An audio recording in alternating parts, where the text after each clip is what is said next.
fold, kids sewing my sheets, oh, the one stitching my sneaks. Huh. As long as I can buy them both cheap, yeah. 100 proof. The Negro. They cut off his fingers and thumbs if they caught him reading those old books.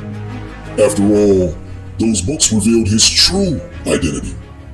And they couldn't have him learning that now, could they? How else could they justify his persecution, torment, and murder by the hands of the church, by the hands of the Christians?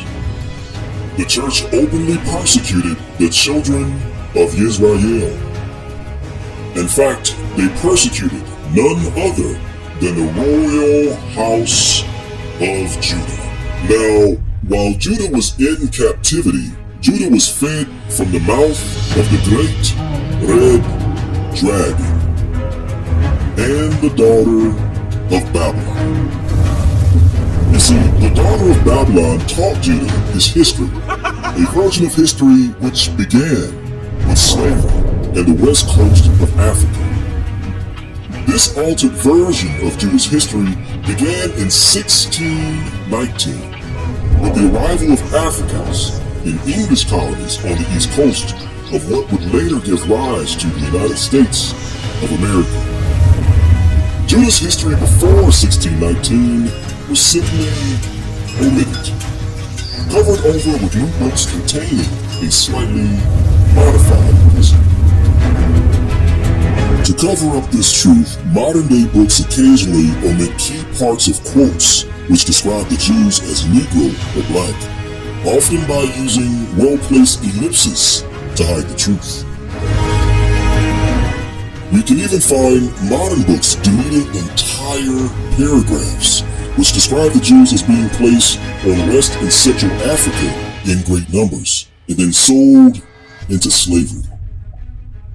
We can also find modern books acknowledging the common understanding of Jews being black during the Middle Ages, only to propose their blackness as being metaphorical. Family. These are just some of the discrepancies found in contemporary books, and reasons why you should go directly to the source and read it for yourselves. The DNA of the Negro is arguably one of the most misunderstood DNA stories on Earth. You see, traditional DNA analysis rightfully trace so-called Negro DNA back to Africa. And these relationships are discovered by simply comparing present-day African American DNA with present-day African DNA.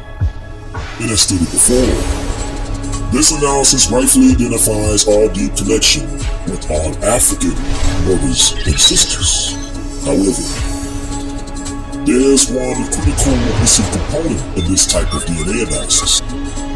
It is called genetic bottleneck. You see, a genetic bottleneck event occurs when a catastrophic event of such magnitude, of such destruction, that it wipes out or greatly reduces an entire population. In other words, the population gets purged. And the so-called Negro has gone through multiple purging events. These DNA impacting events could be an earthquake, which levels an entire city. It could be a megablast from a sleeping volcano, which obliterates all life within 100 square miles.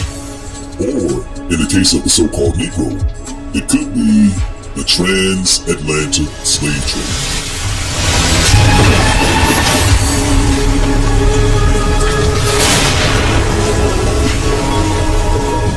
Which murdered and displaced millions of people around the world over hundreds of years.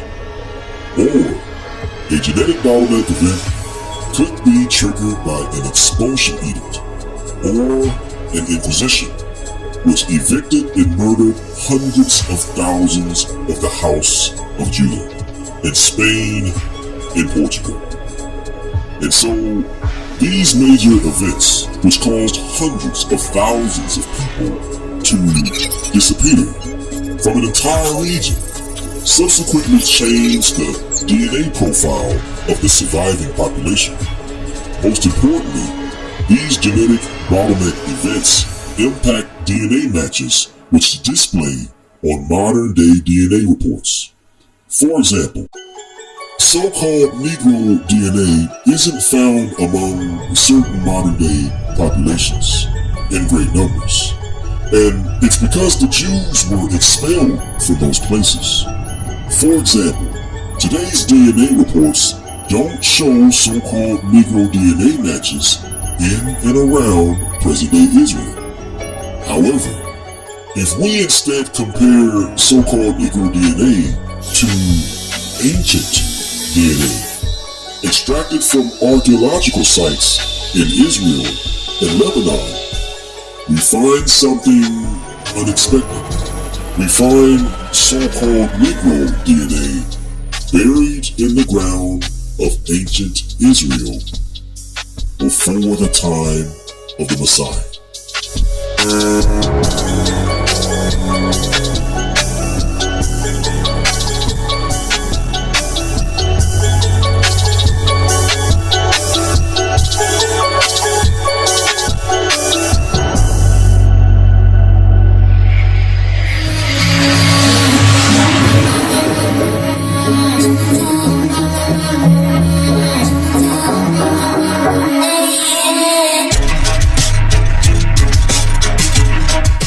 Beirut, Lebanon. These ancient archaeological dig sites date back as far as 800 BC. Here, archaeologists discovered the remains of multiple people who lived in ancient Lebanon. These ancient remains are assigned ID numbers and dates.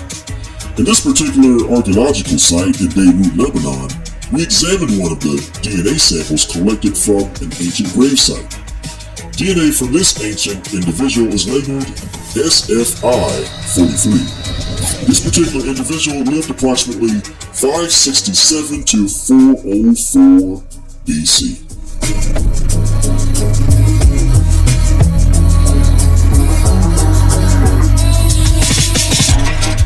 Researchers compared the ancient DNA remains of SFI-43 to modern-day Lebanese and Egyptian populations, as well as samples taken from the previous report. They discovered something shocking. They discovered the ancient Lebanese labeled SFI-43 was not closely related to modern Lebanese populations. Instead, SFI-43 showed close relationship to ancient Egyptian DNA samples. This is related in the following graph. Notice, the dark green dots of the ancient Egyptian DNA are close to the light green dots of the SFI-43 ancient Lebanese DNA samples.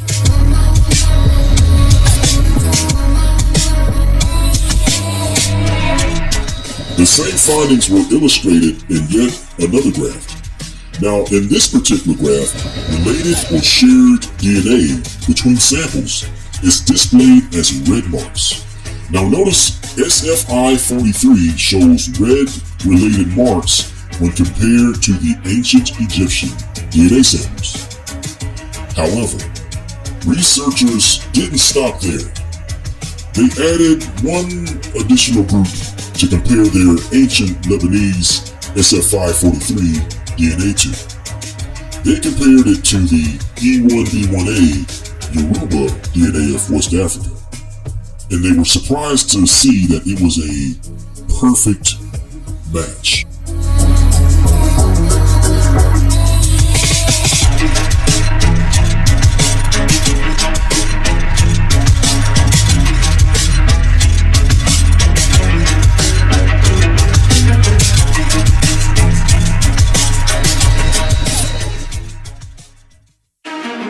Negroes in Israel before the time of the Messiah. And it's not like we're just finding one person in these ancient sites. research reports, we find the DNA of our African American queens, listed as L0 and L3. That's the DNA of Negroes, and it can only mean one thing. We were there.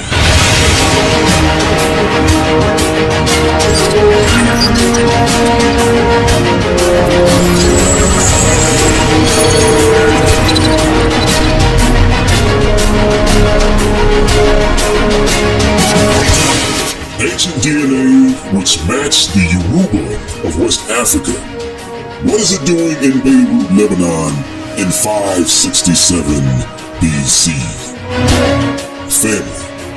The Bible tells us life is in the blood, and they're finding your blood in these old bones of Israel.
To know if your DNA matches ancient DNA discovered in Lebanon from around 567 BC? Well, if you've taken DNA tests with companies such as Ancestry DNA or 23andMe, you can download your DNA data from those companies and upload your data to mytrueancestry.com.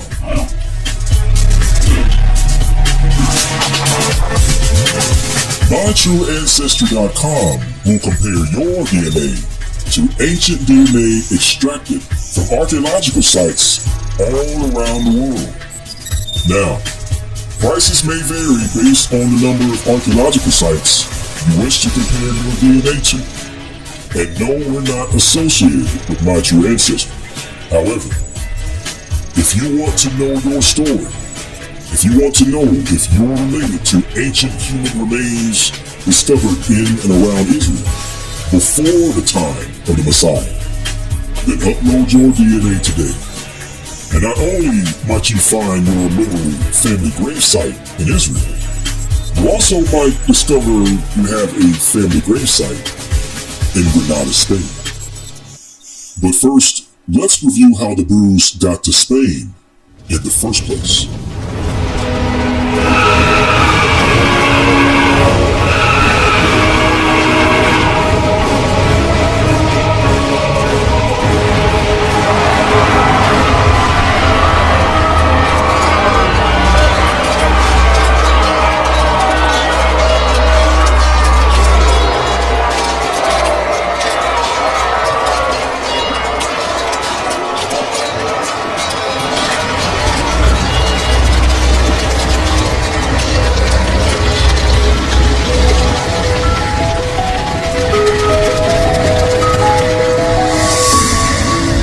Was indeed the beginning of the time of the Gentiles. The descendants of Rome burned the Most High Yah's holy city to the ground. Nothing was spared, and not one stone was left upon another. The blood of Judah and Jerusalem ran through the streets.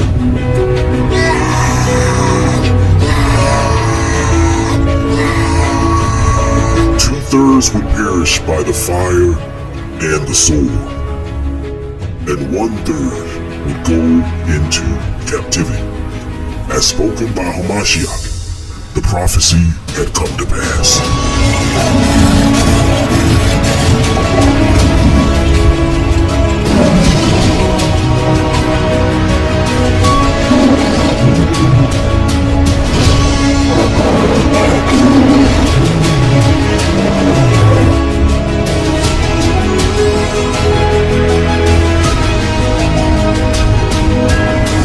Then let them which are in Judea flee unto the mountains, and let them which are in the midst of it depart out, and let not them that are in the countries enter thereinto.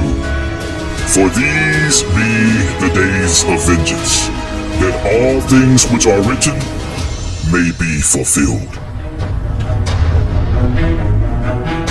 And so the brews were taken to Spain and Portugal by King Nebuchadnezzar of Babylon and General Titus of Rome. Both groups of brews were royal blood descendants of King David. As the following reference reads, it reads, the Spanish Jews maintained that they had been transported hither after the destruction of the temple by the Babylonian conqueror Nebuchadnezzar. And the next reference reads, the Roman governor of Spain begged the conqueror of Jerusalem to send him some noble families from the capital of Judea, and Titus complied with the request.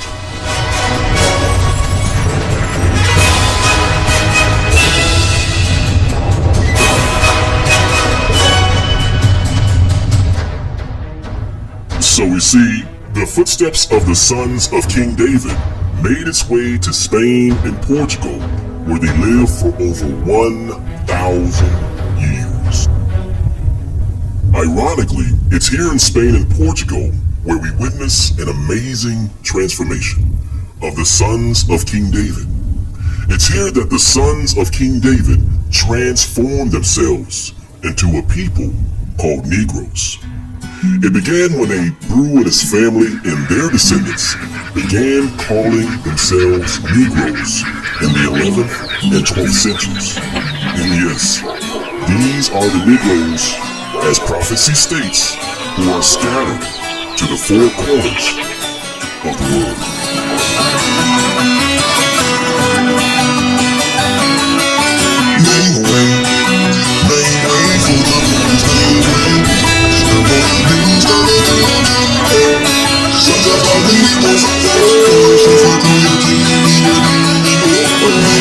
That the prophecy, but this wicked world decrees of people trodden down, who they always wanna keep a name. But the time has come for all those in the world to see the chains being broken, spirit, mind, souls, and free. A Negro, I said, come over, step to my Negroes. Principles, cycles, we survive to go. Once they found out more about these Negroes, and a Negro, I said, come over, step to my Negroes. Principles, cycles, we survive to go.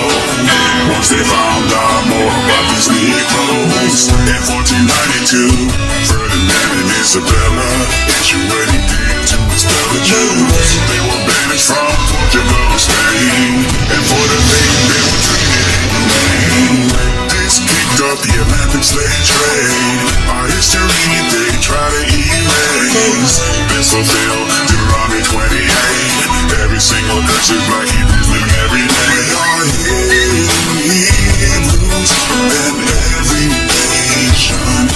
We are Hebrews and every nation. And now, let's review what we've learned so far. Let's review how to properly research Negro DNA. If you want to find DNA of the so-called Negro in ancient Israel and the Middle East, look at the old bones. Or if you want to find DNA of the so-called Negroes in Spain and Portugal, look at the old bones and compare your DNA to the ancient DNA extracted from archaeological sites from around the world. And when you do this, using your very own DNA, you may just discover that it was your forefathers who lived in Israel and Lebanon during the times of old. And you may also discover that it was your forefathers who lived in the hometown of the sons of King David himself in Granada, Spain.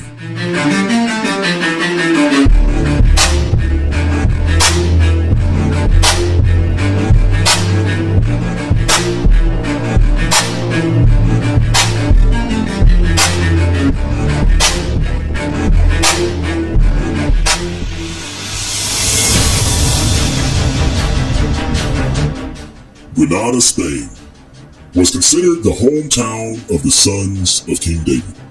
In fact, it was their second place of residence after first settling in Seville, Spain.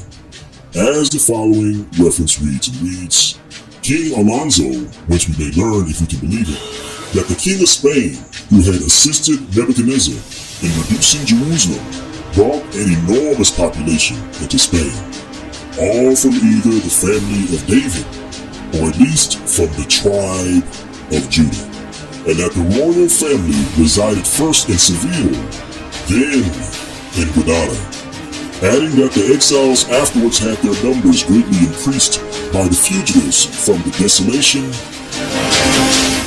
of the Second Temple.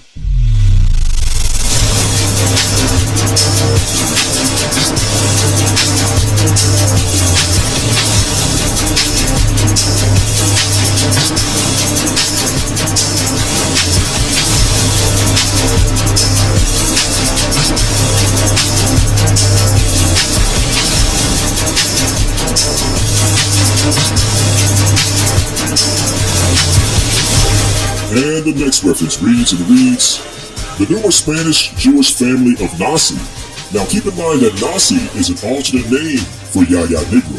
So it reads, Nasi, or Yaya Negro, also traced back its pedigree to King David, and proved it by means of a genealogical table with seals. Skipping ahead, a family tradition runs to the effect that the Roman governor of Spain begged the conqueror of Jerusalem to send him some noble families from the capital of Judea, and that Titus complied with the request. Now, we know the famous numerous Yaya Negroes, or Nasi family, moved into Africa, based on Sephardic Hebrew grave sites found in Africa, and based on Bruce surnames in Sephardic dictionaries, which list the geographic locations where the Sephardic Hebrew name Negro was found.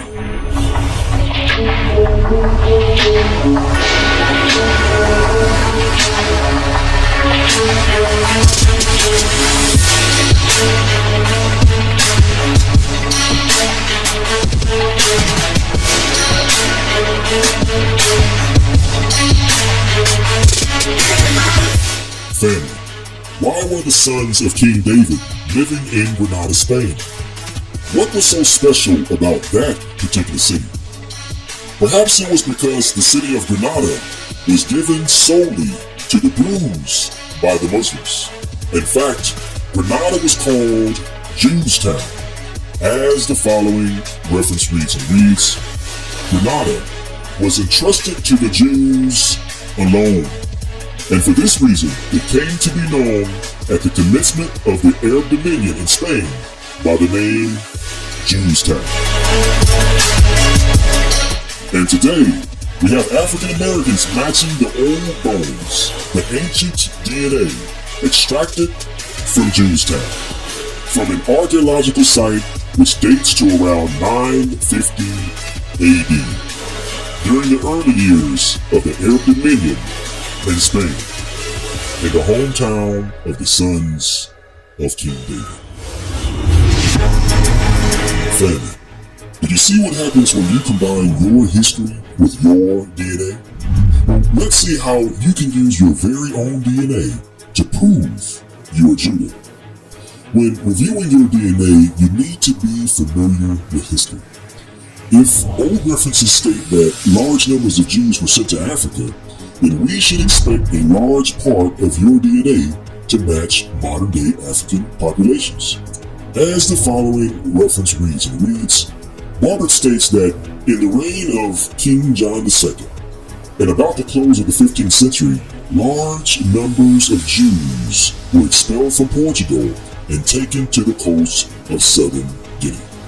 And the next reference reads, the first design of settling there, it was in the year of 1486, but perceiving how many perished in the attempt, and that they could better agree with the continent on the coast of Guinea, it was resolved by King John II of Portugal that all the Jews within his dominion, which were vastly numerous, should be obliged to receive baptism, or upon refusal be transported to the coast of southern Guinea.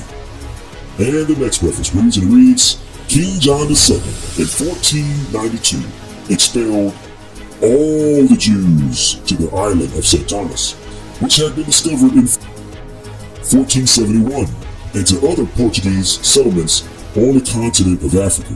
And from these banished Jews, the Black Portuguese, as they are called, and the Jews in Luango, who are despised even by the very Negroes, are descended.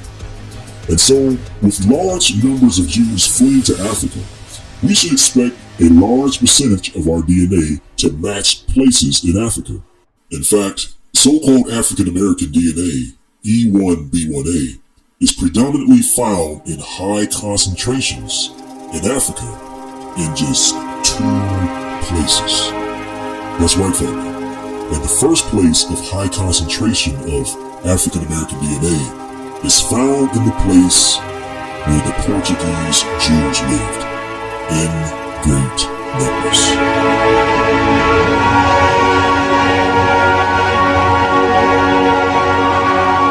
As the following reference reads, in 1622, the Cape Verdean governor, Don Francisco de Moura, reported to the Portuguese king that the Guinea coastal rivers were full of Jews who were masters of the local region and were quite independent of the crown. The Portuguese Jews settled in great numbers in the area of Senegal and Guinea-Bissau, which is the area of the highest concentration of E1B1A in Africa, or at least one of 2 places of high concentrations of E1B1A. The second place of high concentration of African American DNA in Africa can be found in a territory called the Kingdom of Judah, and the territory of Bambara and Lamlam above it. And oddly enough, old writers describe the inhabitants of this territory as Jews. As the following reference reads, the land of Lamlam, inhabitants. According to the accounts of the people of the neighboring countries, the natives of Lamlam are Jews. Skipping ahead, the people of Sala and Berseda and Takur make predatory incursions into the land of Lamlam and carry away its inhabitants captive to their own countries, where they are purchased by the merchants who travel thither and who transfer them to other countries. And the next reference reads, east of the Great Popo begins the Dahomey territory, guarded by the important town of Glima, known to Europeans by the various names of Fida, Wida, Rida, Wida. The old writers called it Judah, and its inhabitants were said to be Jews.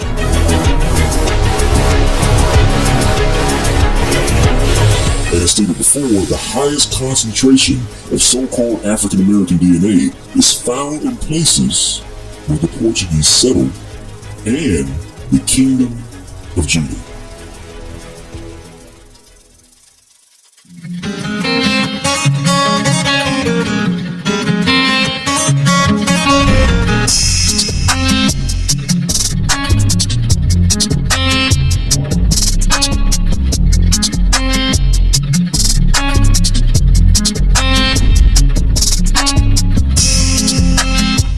Alright, family, let's briefly discuss modern-day DNA reports that most people use today. Modern-day DNA reports often show the percentages of DNA ancestry contained within a person's DNA. For example, an Ancestry DNA or 23andMe DNA report could show someone as 50% Nigerian or 30% Cameroon. However, these reports are missing a critical value which hides your true identity.